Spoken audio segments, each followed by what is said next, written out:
Texnika mo'jizalardan maza qilib foydalanib o'tirsangiz, birdan svet o'chsa, sham yoqib, fonar yoqib xonani yoritishingiz mumkin, lekin ichingizni ancha-muncha narsa yorita olmaydi. Hammani kayfiyati tushib ketsa kerak. Shu joyda men sizga elektr toki haqida 3 ta ajoyib faktni eslataman, aytib beraman. Va'da bering, agar bilmagan bo'lsa, bitta like bosasiz, qoyil qolsangiz obuna bo'lasiz.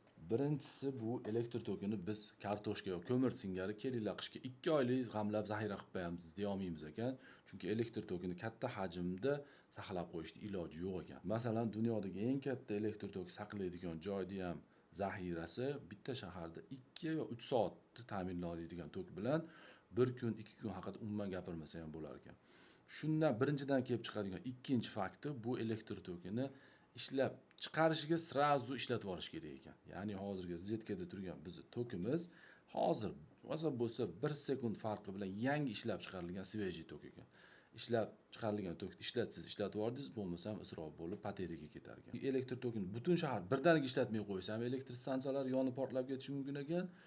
Birdaniga butun shahar 2 barobar ko'p ishlatsa ham qizib ketib katta avariya bo'lish xavfi bor ekan. Endi buni ortida fizik olimlarda, texnik xodimlarda qancha darajadagi murakkab yechimlari, ishtihotlari, olimlarda, ixtirolari yotibdi. Tasavvur qiling, bu faqat bizga bilinmagan sababi yillar o'tib takomillashib kelib, qaysi yilda, qaysi vaqtda qancha elektr toki ishlab chiqarish kerak, qanchasini qayga joy yo'naltirish kerak, bularni hisob-kitoblari bilan takomillashib kelgani uchun bizga uncha bilinmaydi, lekin o'zi aslida juda katta murakkab protsess ekan. Endi bu bilan biz hech kim tarafini olmoqchi emasmiz. Svet o'chishi bu normal holat demoqchi emasmiz. Buni ustida yana ishlab uzluksiz holatga keltirsa bo'ladi.